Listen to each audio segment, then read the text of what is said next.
His countless essays and articles have appeared all over the world. Author of numerous hard-hitting books and professor of media, culture, and communication at New York University, RT is sitting down with Mark Crispin Miller.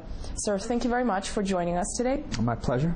My first question to you is, I would like you to describe your assessment of the mainstream American media. How do you see it? Where do you stand?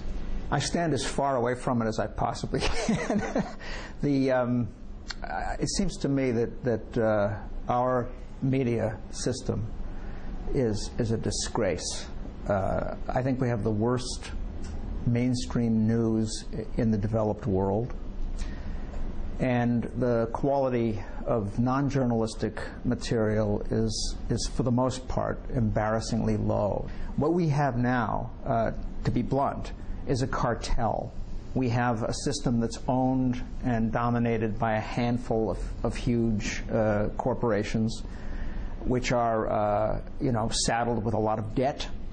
So what they tend to do is cut costs wherever possible, and at the same time to go for the kind of material that they think will sell the most and the quickest. You've got a lot of fluff, you've got a lot of celebrity stories, you've got a lot of sort of trivial stories that are based on some hot piece of video. You've basically got a news system that resembles sort of the worst aspects of the internet, you see. And that's simply because it's profit-driven, advertising-based, and controlled. Again, this is the important, probably the most important factor.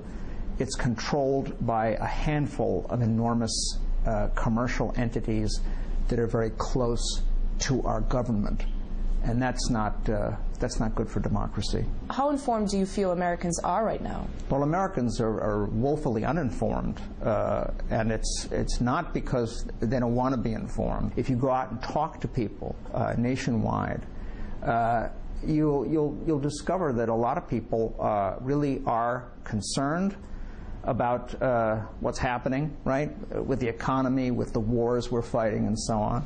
That people are a lot smarter than you would think simply from judging the spectacle that everybody is exposed to. See, now, I have nothing against entertainment. I mean, entertainment is vital, right? People have to be amused, they have to be gripped by good narrative and so on. And there's some entertainment out there, that I watch that I absolutely love. I'm a big Lost fan, for example. I mean, there are things that I love. But there's a very close relationship between the low quality of a lot of entertainment, right, which is derivative and sensationalistic and often, gross. There's a close relationship between the low quality of that stuff and the low quality of our journalism. Do you feel it's fair to blame the media for not informing the viewer well enough? Shouldn't it be more of an individual responsibility of sorts, that you owe it to yourself to stay informed, to be informed, and to get all the information you're not actually being told? Well, that's a reasonable question, but people don't know what they don't know. Do you follow me? We're a consumer culture, right? So people are raised here basically to do one thing, and that's shop if they can afford it. Okay, it's not so easy anymore. If people are used to a kind of paper-thin, lightweight, completely distorted news coverage, if that's all they see everywhere they look, no matter how many cable channels they have, right? If that's what they see across the board on the newsstands and so on, they're going to figure, well, that's what's out there. That's all there is. Now, let me ask you, what do you think was the biggest story that was hidden from the people over the last years? What was the biggest lie? I think the biggest scandal of the last decade, and the biggest scandal in our history, is the subversion of our voting system.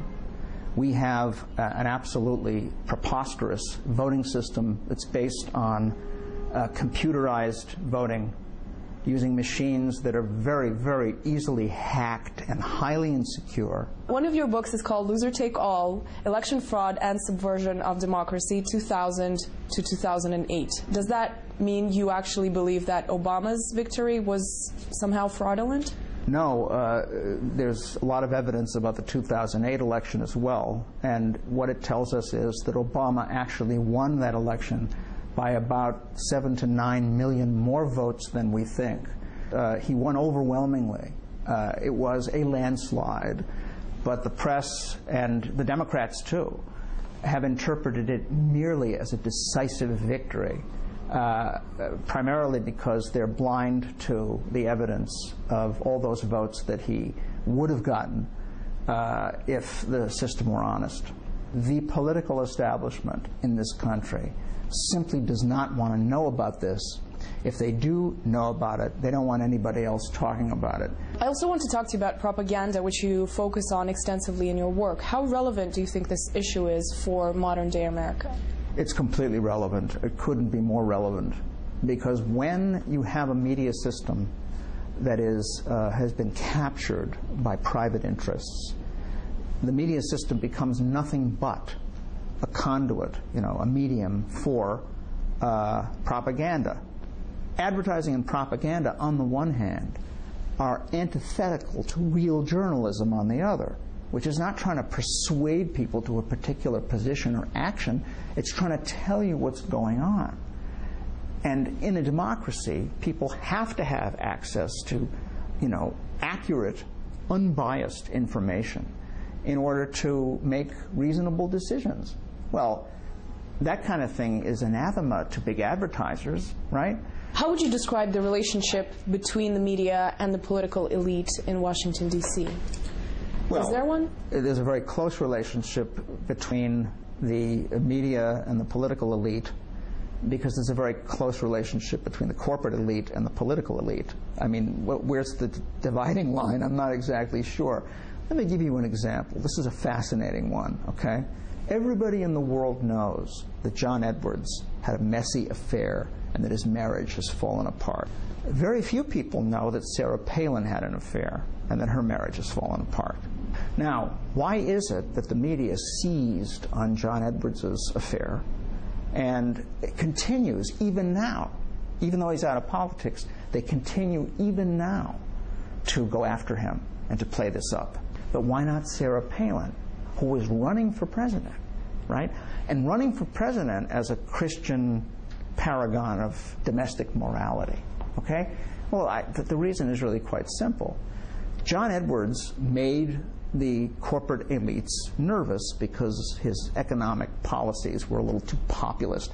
That, in a nutshell, explains why the media has gone after him and has left her alone, because as far as their superiors are concerned, she's a little stupid, she's kind of embarrassing, she's a bit extreme, but she's someone they could conceivably work with despite all that.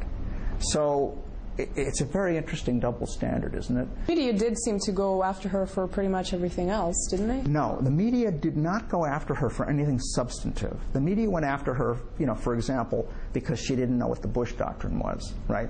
In other words, she blew a televisual moment. But I saw nothing in the mainstream media about, for example, her radical theocratic worldview.